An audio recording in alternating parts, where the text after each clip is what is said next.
Mrs Luis Mallard হলেন একজন তরুণী এবং সুন্দরী মহিলা। তিনি দীর্ঘদিন ধরে হৃদরোগে ভুগছেন, তাই তাকে কোনো রকম দুঃসংবাদ খুব সাবধানে দিতে হতো। একদিন তাঁর স্বামীর বন্ধু রিচার্ডস খবরের কাগজে দেখতে পেলেন লুইসের স্বামী ব্রেন্টলি ম্যালার্ড একটি ভয়ানক ট্রেন দুর্ঘটনায় মারা গেছেন। তিনি সঙ্গে সঙ্গে সংবাদপত্রের অফিসে যান।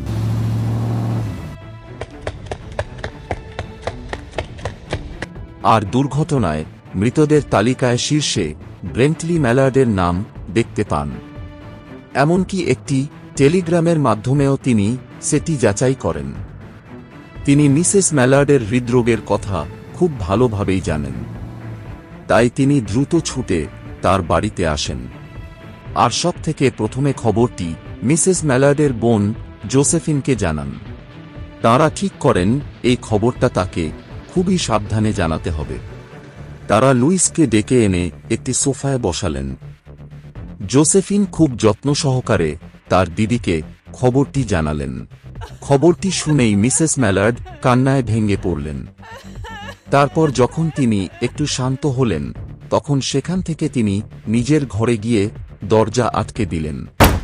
তিনি শারীরিক ও মানসিকভাবে ক্লান্ত বোধ করছিলেন, তাই তিনি জানালার দিকে মুখ করে একটি আর্মচেয়ারে চুপচাপ বসে থাকলেন। খোলা জানালার বাইরে তিনি তাকিয়ে থাকলেন নতুন পাতা গজানো গাছগুলোর দিকে। বাতাসে বৃষ্টির একটা তাজা গন্ধ আসছিল। নিচের রাস্তায় এক ফেরিওয়ালা তার জিনিস বিক্রির হাঁক দিচ্ছিল। দূর থেকে ভেসে আসছিল ক্রমশ ক্ষীণ হতে থাকা কোনো ব্যক্তির গাওয়া গানের সুর।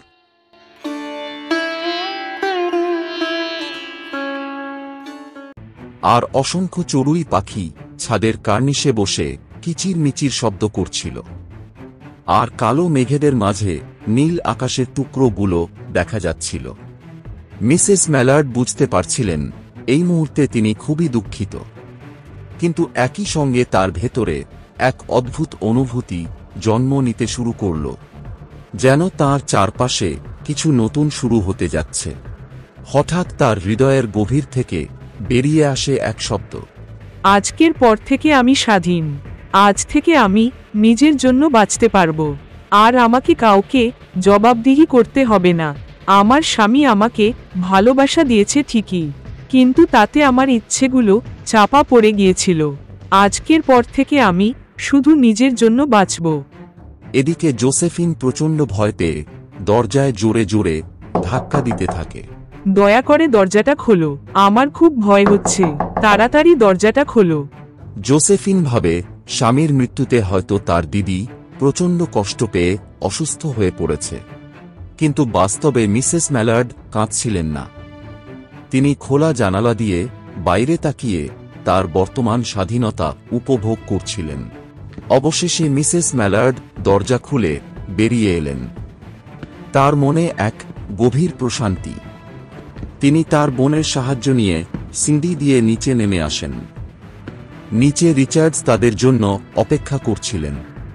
এমন সময় হঠাৎ দরজা খুলে গেল। দরজা দিয়ে একজন ব্যক্তি ভেতরে প্রবেশ করল। সে ব্যক্তি ছিলেন মিস্টার ব্রেন্টলি ম্যালার্ড।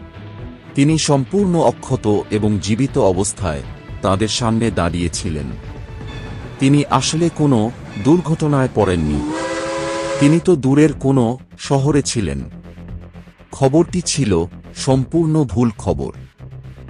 মিস্টার ম্যালার্ডকে জীবিত দেখে জোসেফিন চিৎকার করে ওঠে। আর মিসেস ম্যালার্ড তাকে দেখে দুঃখে কাতর হয়ে সঙ্গে সঙ্গে মাটিতে পড়ে যান।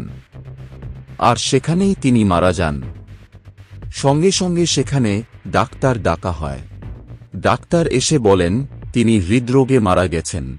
অতিরিক্ত আনন্দের কারণে তার মৃত্যু হয়েছে, কিন্তু আসলে তার মৃত্যুর কারণ হল তার স্বাধীন হওয়ার যে স্বপ্ন ছিল তা হঠাৎ ভেঙে যাওয়ার ফলে পাওয়া তীব্র মানসিক আঘাত।